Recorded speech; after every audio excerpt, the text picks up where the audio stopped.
In this video, we delve into the remarkable transformation of the Netherlands into a formidable global trading empire during the 17th century.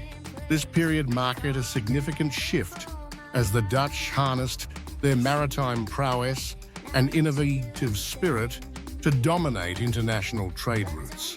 Central to this success was the Dutch East India Company, established in 1602, which played a pivotal role in establishing the Netherlands as a leading economic power. This company not only revolutionized trade practices, but also set the stage for modern capitalism, becoming the world's first multinational corporation.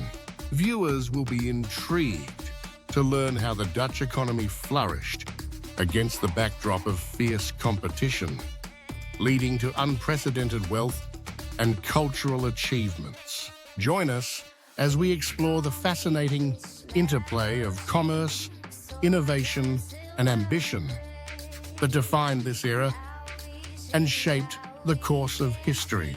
During the 16th century, the Netherlands found itself under the oppressive control of the Spanish Empire, which significantly hindered its quest for independence. The Spanish crown imposed heavy taxes and strict regulations, stifling local trade and economic growth. This control not only limited the Dutch merchants' ability to engage in lucrative trade, but also led to widespread discontent among the populace. The Spanish Empire's dominance created an environment of economic stagnation, as the Dutch were forced to navigate a system that favored Spanish interests over their own. As a result, the Dutch faced numerous challenges in their pursuit of autonomy, including military conflicts and the need to unify various provinces against a common oppressor. This struggle for independence would ultimately ignite a fierce desire for self-governance, setting the stage for the Dutch revolt and the emergence of a new economic power in Europe.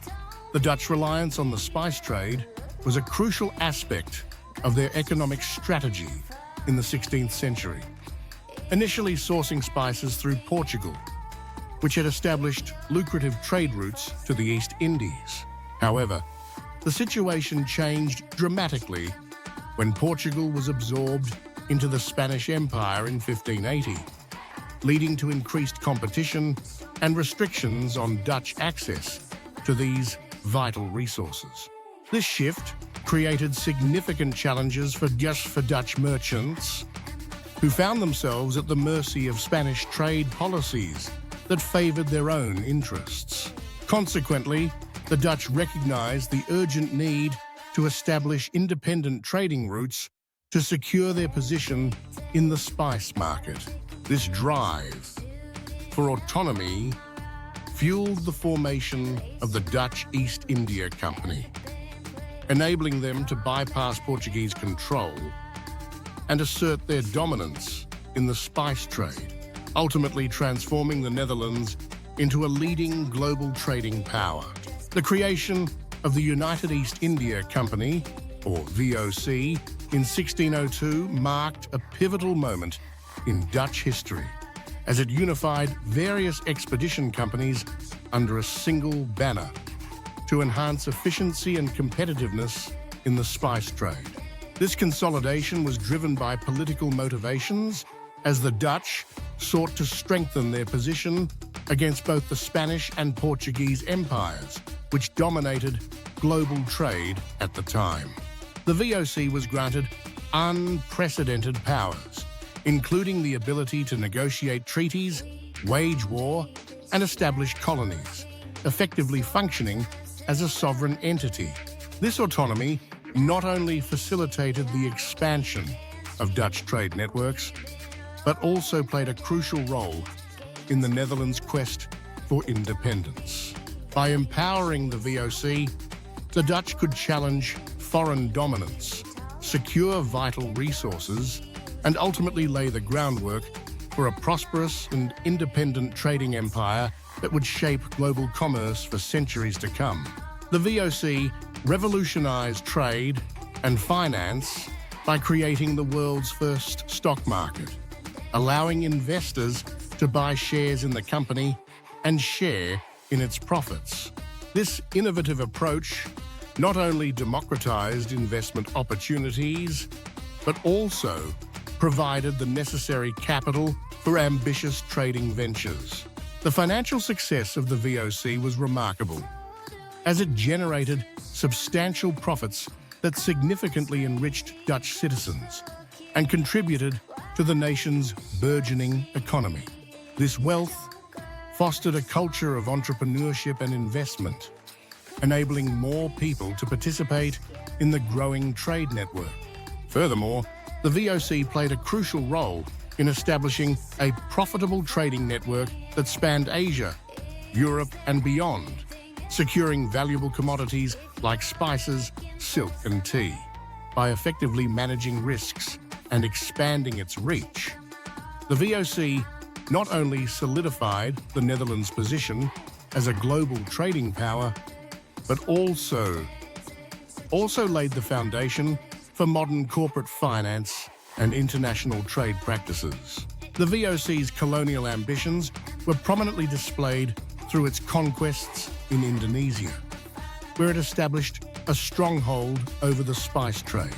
These conquests had profound impacts on local populations, often leading to the disruption of traditional societies and economies, as the VOC sought to monopolize lucrative resources.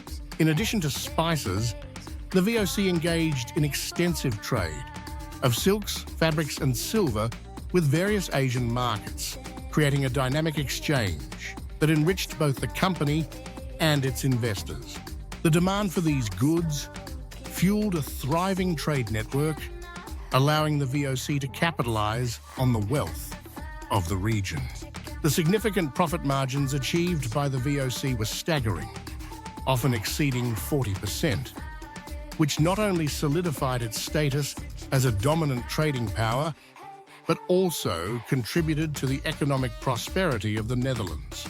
This success laid the groundwork for the Dutch Golden Age, transforming the nation into a formidable global player.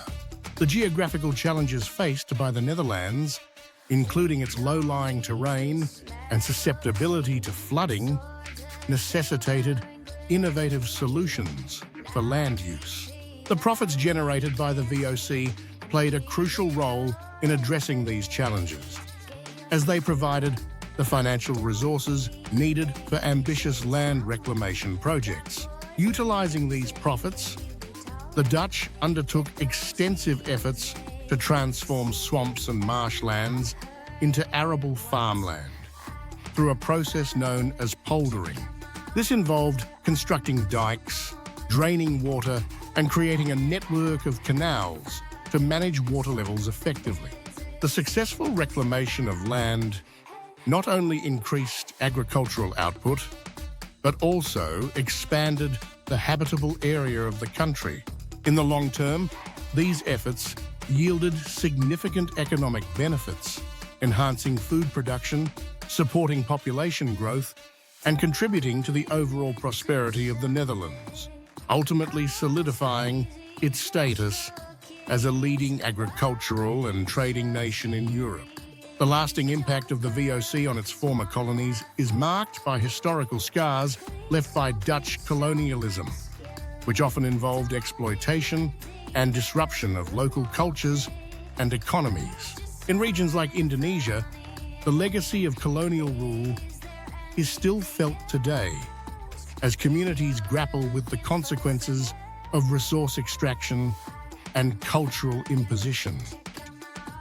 One significant development during this era was the establishment of Cape Town as a VOC resting station, which became a crucial stop for ships traveling to and from Asia, facilitating trade and cultural exchange.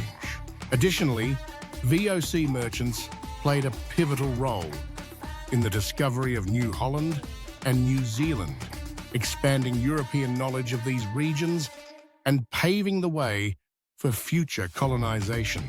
The VOC's influence on global trade patterns reshaped economic relationships, establishing a framework for modern international commerce that continues to resonate in today's interconnected world.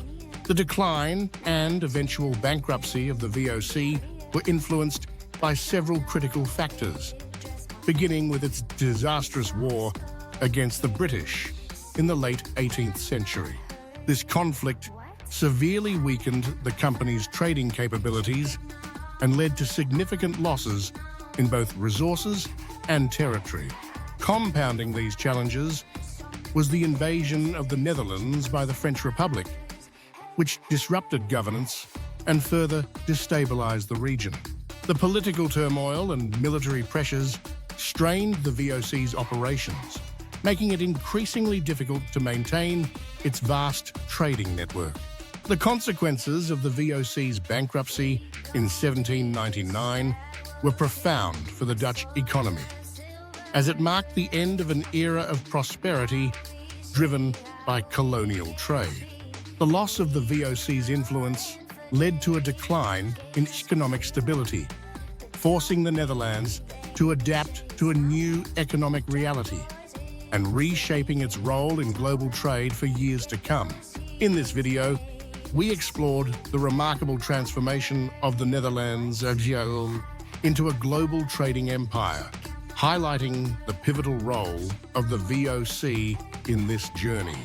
We discussed how the VOC not only revolutionized trade practices, but also established the world's first stock market, significantly impacting the Dutch economy and society.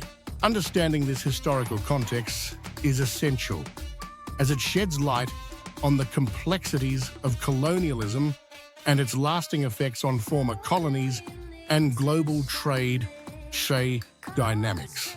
We encourage you to engage with this content by liking the video and subscribing to our channel for more insightful discussions. Don't forget to explore our related content, where we delve deeper into the fascinating history of trade, colonialism, and the enduring legacy of the Dutch Golden Age. Your support helps us continue to bring you valuable historical insights.